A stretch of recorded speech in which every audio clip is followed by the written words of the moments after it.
Hello friends, welcome to my channel. आज के इस वीडियो लेसन में हम जनरेट करेंगे unique random numbers for quiz और गेम। चलिए इसे प्रैक्टिकली समझते हैं। सबसे पहले हम कुछ वेरिएबल डिक्लेयर कर लेते हैं।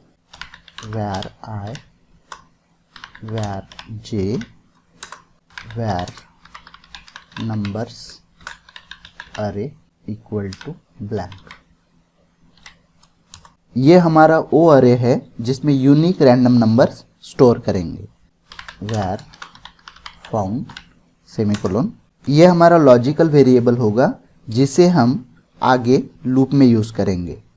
where count equal to 0 semicolon.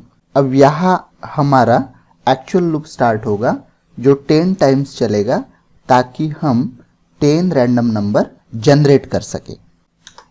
for I equal to 0, I less than 10, I plus plus opening brace. सभी रैंडम नंबर्स को हमें अरे में स्टोर करना है, इसीलिए हमने I की वैल्यू 0 रखी है क्योंकि हमें पता है अरे के फर्स्ट एलिमेंट का इंडेक्स 0 होता है और इस एग्जाम्पल के अनुसार अरे के आखिरी एलिमेंट का सबस्क्रिप्ट होगा 9 क्योंकि हमें अरे में 10 एलिमेंट स्टोर करने हैं। Found equal to false. Found की वैल्यू हमने फॉल्स सेट कर दी है। अब जनरेट करेंगे एक रैंडम नंबर जो 1 से लेकर 10 तक की रेंज में होगा। Let random number equal to math dot floor in bracket math dot random open close parenthesis into 10 plus 1 semicolon. चलिए इस स्टेटमेंट को प्रॉपर तरीके से समझते हैं। Math dot random function random number generate करता है 0 और 1 के बीच में, लेकिन 1 को छोड़कर।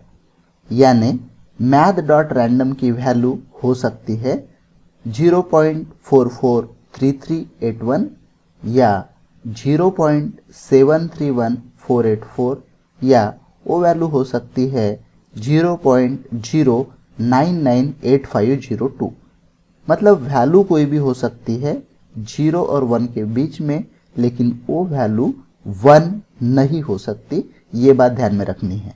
अब हम हमारी पहली वैल्यू कंसीडर करते हैं तो हमारा एक्सप्रेशन कुछ इस प्रकार होगा। Let random number equal to math dot floor in bracket 0.443381 into 10 plus 1 equal to math dot floor in bracket 4.433813 plus 1 equal to math dot floor in bracket 5.433813। Math dot floor function इस value को round down करेगा और ये value हो जाएगी 5। चलिए दूसरा number try करते हैं।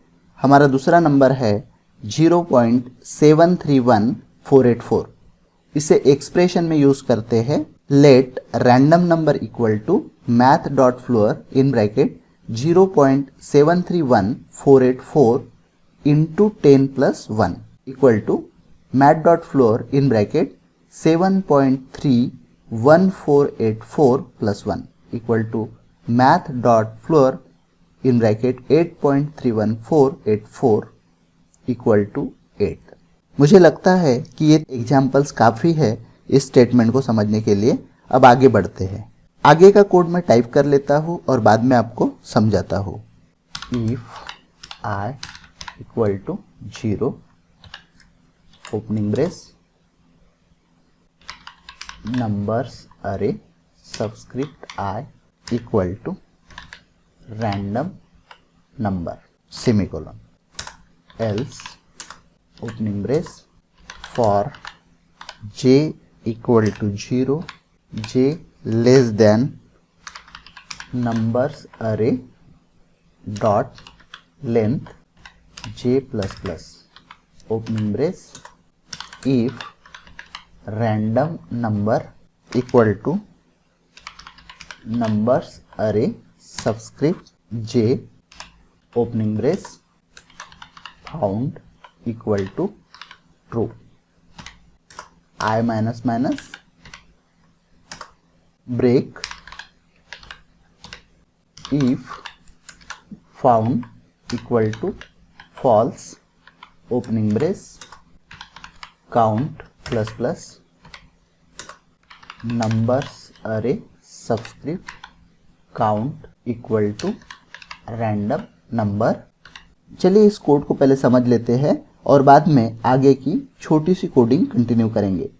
हमारा पहला रैंडम नंबर जनरेट होने के बाद हमने इफ स्टेटमेंट का यूज किया है। If i equal to 0 opening brace numbers array subscript i equal to random number semicolon closing brace. ये ई ब्लॉक सिर्फ पहली बार एग्जीक्यूट होगा क्योंकि पहली बार में ही i की वैल्यू 0 होगी और दोबारा i की वैल्यू कभी भी 0 नहीं होगी, वो आगे ही बढ़ेगी यानी 1 2 डॉट डॉट डॉट 9 तक। तो हमारा पहला रैंडम नंबर जनरेट होगा, वो एज इट इज अरे में स्टोर होगा। कंसीडर करते हैं कि हमारा पहला रैंडम नंबर है 8 यानी पहली बार में इफ ब्लॉक एग्जीक्यूट हुआ, एल्स ब्लॉक स्किप हुआ। अब i की वैल्यू इंक्रीमेंट होकर हो जाएगी 1 लेस देन 10, ये कंडीशन ट्रू है इसलिए कंट्रोल लूप में एंट्री करेगा। फाउंड की वैल्यू फिर से फॉल्स सेट हो जाएगी, फिर से नया रैंडम नंबर जनरेट होगा। हम कंसीडर करते हैं कि हमारा नया रैंडम नंबर है 5। i की वैल्यू 1 हो गई है तो इफ कंडीशन फॉल्स हो जाएगी और कंट्रोल एल्स ब्लॉक में आएगा। अब यहाँ पर एग्जीक्यूट होगा फॉर लूप। हमारा फॉर लूप है for j equal to 0 j less than numbers array dot length j plus plus, यानी ये लूप कुछ इस तरह से कन्वर्ट हो जाएगा for j equal to 0 j less than 1 j plus plus. क्योंकि हमारे नंबर्स अरे में सिर्फ एक ही एलिमेंट स्टोर है, वो है 8, इसलिए नंबर्स अरे डॉट लेंथ की वैल्यू होगी 1, यानी ये लूप सिर्फ एक बार एग्जीक्यूट होगा यानी कंट्रोल फॉर लूप में एंट्री करेगा। यहाँ पर सबसे पहले इफ कंडीशन टेस्ट होगी, if random number equal two numbers array subscript j, यानी ये चेक करेगा कि जो दूसरा रैंडम नंबर जनरेट हुआ है जो हमने 5 कंसीडर किया है वो नंबर्स अरे के फर्स्ट एलिमेंट से मैच तो नहीं हो रहा है, यानी दोनों की वैल्यू सेम तो नहीं है, लेकिन ये कंडीशन फॉल्स है क्योंकि हमारा नया रैंडम नंबर है 5 ना कि 8। कंडीशन फॉल्स होने की वजह से कंट्रोल ई ब्लॉक में नहीं जाएगा, j की वैल्यू इंक्रीमेंट होगी, वैल्यू हो जाएगी 1, कंडीशन टेस्ट होगी 1 लेस देन 1, यह कंडीशन फॉल्स है इसलिए कंट्रोल लूप से बाहर आएगा। यहाँ पर कंडीशन टेस्ट होगी कि क्या फाउंड की वैल्यू फॉल्स है। फाउंड की वैल्यू फॉल्स ही है क्योंकि फाउंड की वैल्यू तभी ट्रू होगी जब हमारा नया जनरेटेड रैंडम नंबर नंबर्स अरे के किसी एलिमेंट से मैच हो जाएगा, यानी कोई डुप्लीकेट रैंडम नंबर जनरेट होगा। फाउंड की वैल्यू फॉल्स है इसलिए कंट्रोल ई ब्लॉक में एंट्री करेगा, काउंट की वैल्यू बढ़ेगी। इनिशियली हमने काउंट की वैल्यू 0 सेट की थी, वो वैल्यू बढ़कर हो जाएगी 1। उसके बाद हमारा statement numbers array subscript count equal to random number, ये स्टेटमेंट कुछ इस तरह कन्वर्ट होगा, नंबर्स अरे सबस्क्रिप्ट 1 क्योंकि काउंट की वैल्यू 1 है इक्वल टू 5 क्योंकि हमारा नया जनरेटेड रैंडम नंबर हमने कंसीडर किया है कि वो 5 होगा, यानी हमारे नंबर्स अरे का दूसरा नंबर हो गया है 5। मतलब हमारे नंबर्स अरे में अभी 2 एलिमेंट है 8 और 5। कंट्रोल एल्स ब्लॉक से बाहर आ गया है, i की वैल्यू फिर से इंक्रीमेंट होगी, i की वैल्यू हो जाएगी 2 लेस देन 10, ये कंडीशन ट्रू है इसलिए कंट्रोल लूप में एंट्री करेगा। फाउंड की वैल्यू फिर से फॉल्स सेट हो जाएगी, ये स्टेटमेंट एग्जीक्यूट होगा, फिर से एक नया रैंडम नंबर जनरेट होगा। हम कंसीडर करते हैं कि जो नया रैंडम नंबर जनरेट हुआ है वो है 8, यानी वो नंबर जनरेट हुआ है जो नंबर्स अरे में पहले से मौजूद है, यानी duplicate random number. Control else block में ही आएगा क्योंकि i की वैल्यू 2 है, फॉर लूप एग्जीक्यूट होगा, हमारा फॉर लूप इस तरह कन्वर्ट होगा, for j equal to 0 j less than 2 j plus plus, क्योंकि हमारे नंबर्स अरे की लेंथ 2 है, क्योंकि उसमें दो एलिमेंट स्टोर है 8 एंड 5, यानी ये लूप दो बार एग्जीक्यूट होगा। इफ कंडीशन टेस्ट होगी, if random number equal two numbers array subscript j। पहली बार में j की वैल्यू 0 है, यानी नंबर्स अरे के फर्स्ट एलिमेंट को रैंडम नंबर से कंपेयर करेंगे। दोनों की वैल्यू सेम है, यानी 8, कंडीशन ट्रू है।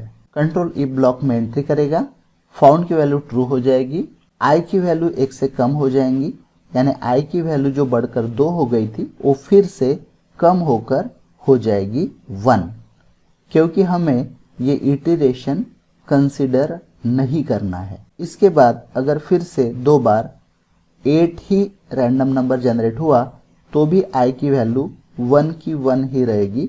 वो वैल्यू तभी इंक्रीमेंट होगी जब नया जनरेटेड रैंडम नंबर यूनिक होगा। उसके बाद ब्रेक स्टेटमेंट है, ब्रेक स्टेटमेंट से कंट्रोल फॉर लूप से बाहर हो जाएगा। उसके बाद इफ कंडीशन टेस्ट होगी, if found equal to false, लेकिन ये कंडीशन फॉल्स है क्योंकि फाउंड की वैल्यू ट्रू हो चुकी है, इसलिए इस बार ना ही काउंट की वैल्यू बढ़ेगी और ना ही नंबर्स अरे में कोई एलिमेंट स्टोर होगा। फिर से i की वैल्यू बढ़ेगी, i की वैल्यू हो जाएगी 2, फिर से एक नया रैंडम नंबर जनरेट होगा। अगर वो रैंडम नंबर यूनिक है तो काउंट की वैल्यू इंक्रीमेंट होगी और वो नंबर नंबर्स अरे में स्टोर होगा। अगर वो नंबर डुप्लीकेट है तो i की वैल्यू 1 से डिक्रीमेंट होगी और नंबर्स अरे में स्टोर नहीं होगा और ना ही काउंट की वैल्यू बढ़ेगी। यानी इसका सिंपल लॉजिक ये है कि जो भी नया रैंडम नंबर जनरेट होगा वो रैंडम नंबर नंबर्स अरे के बाकी एलिमेंट के साथ कंपेयर होगा। अगर वो नंबर अरे के किसी भी एलिमेंट से मैच नहीं होता है तो वो नंबर नंबर्स अरे में स्टोर होगा। अगर वो नंबर अरे के किसी भी एलिमेंट से मैच नहीं होता तो वो नंबर्स अरे में स्टोर होगा। अदरवाइज i का इटरेशन कैंसिल हो जाएगा और फिर से नया रैंडम नंबर जनरेट होगा और ये सिलसिला तब तक चलता रहेगा जब तक नंबर्स अरे में 10 यूनिक रैंडम नंबर्स स्टोर नहीं हो जाते। अब इस प्रोग्राम का लास्ट पार्ट, जो रैंडम नंबर्स जनरेट हुए हैं उन्हें हमें प्रिंट करना है। For k equal to 0, k less than 10, k plus plus, opening brace, document dot write numbers array subscript k plus double quotation br semicolon. यहाँ पर हमारा प्रोग्राम कंप्लीट होता है। अब बारी है इसे सेव कर इसका आउटपुट देखने की। एक्सपेक्टेड आउटपुट नहीं आ रहा है, शायद यहाँ पे कंपैरिजन में गलत हो गया है, ये सिंगल इक्वल टू हो गया है, इसे मैं डबल इक्वल टू करता हूँ। फिर से एक बार प्रोग्राम को सेव करता हूँ, कंट्रोल यस। अब हमारा आउटपुट पूरी तरह से ओके है और आप स्क्रीन पर 10 यूनिक रैंडम नंबर देख सकते हैं। मुझे आशा है आपको ये वीडियो पसंद आया होगा। अगर वीडियो पसंद आया तो वीडियो को लाइक और शेयर कीजिए और चैनल को सब्सक्राइब कीजिए। Thanks for watching.